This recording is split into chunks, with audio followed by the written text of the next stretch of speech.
Hello everyone, welcome to today's detective adventure. The story is thrilling. GA waited early, while Linlet mistakenly accused Bolio of leaking the secret time using. But in reality, no one knows how GA became a human GPS for Linlet. Is there a hidden secret behind this? Meanwhile, the Grim Reaper's scythe hung over Linlet's neck just before their next stop.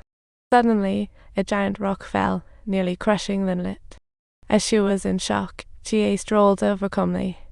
GA sarcastically taunted her, which made Linlet so furious that she abruptly turned and left.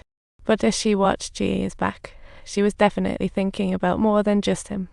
Naturally, a bloodbath was about to unfold on the cruise that night.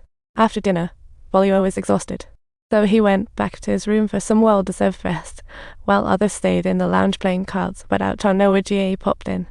She began mocking Linlet in a snarky tone, and Linlet, feeling a bit off, politely said she needed a break. But Simon didn't follow Linlet. She was just tired of GA's ghostly presence and wanted to see what the heck he was up to. And soon they were. Little did they know, GA whipped out a gun and shot Simon. Blood spewed everywhere. Turns out the bullet hit Simon's thigh, and GA was so shocked she dropped the gun like a hot potato. She had no idea why she shot while tipsy. After all, there was a history between them. So Simon didn't want a scene and asked the other tourists to take GA away, telling them to keep an eye on her, and definitely not to tell Linlet. Then they dragged a flustered GA back to her room. To prevent GA from doing anything crazy, a female tourist named Mary stayed behind to keep an eye on her. The male tourist went to find the only doctor on board to check on Simon's injury, but by the time they hurried back, Simon was already in a world of pain. To make matters worse, the doctor found Simon had a fracture and was losing too much blood, needing prompt treatment. Whoa, this is serious. Things were heating up, and Simon suddenly realized GA had dropped a gun while resting. If someone found out, they'd be in trouble, so he asked the guy to help retrieve it. But strangely, when the guy returned, the gun was nowhere to be found.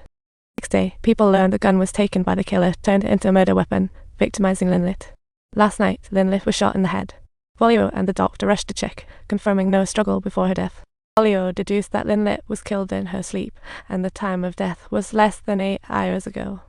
Furthermore, Bolio discovered a trace of a letter washed in blood on Linlet's bedside table. Considering all the clues gathered so far, seemed to point to GA, but Bolio knew GA couldn't possibly be the murderer, because Jerk Molly said after the shooting he was with GA in her room, which means GA had no time to commit the crime. So who could the killer be? Could it be Simon, who killed Linlet for the inheritance? But that theory fails, as the doctor confirmed Simon never left post-injury, let alone walk.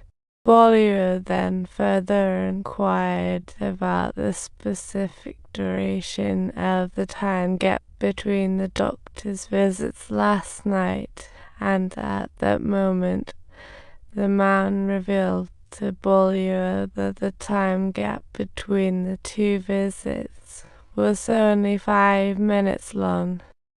The scene shifted. Bollier found Simon and asked about his identity, and then he started asking straight up. This was a crucial question. He asked if Linlet had any enemies, and if this could be a revenge-killing boy. What a shocker.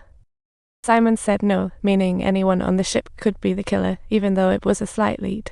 But it didn't seem very valuable at the moment, so Bolio, out of ideas, started looking for Linlet's servant. He asked if anyone suspicious had entered Linlet's room before the incident. However, the servant's answers were inconsistent, saying one minute he saw the killer, the next he couldn't see anything. Fortunately, he told Bollier that an expensive pearl necklace had gone missing from Linlet's room, and that might have been the killer's. Bollier didn't say much about it, and then went on to ask others on the ship, but no one had any real information. It seemed like everyone was fast asleep in their rooms during the incident, while Bollier was at a loss. And out of the blue, an old lady gave him an important clue. She said she lost an expensive shawl last night. Moreover, she saw a tourist seemingly tossing something into the river in the middle of the night. As she finished, a nervous waiter burst in, holding a package of stuff they fished out from the river. Inside was a gun that had fired 2 bullets, matching up perfectly with last night's 2 shootings. In addition to the gun, there was a blood-stained handkerchief, but Bolivar had no idea what that might mean yet. If both shots were direct, what about the shell holes? Did the killer frame someone? The case's truth grew more elusive. Bolivar promptly sought the tourist, mentioned by an old lady who tossed something. But when Bolivar persistently asked, the woman said she just threw out her mother's wine to prevent her from getting drunk.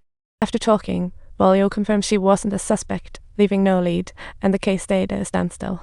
So Bolivar decided to follow up on the missing pearl necklace, and the colonel then announced they'd search everyone's baggage to find the killer. However, just as the colonel made the announcement, Mary showed a nervous expression in the crowd, which shocked Bolivar quite a bit.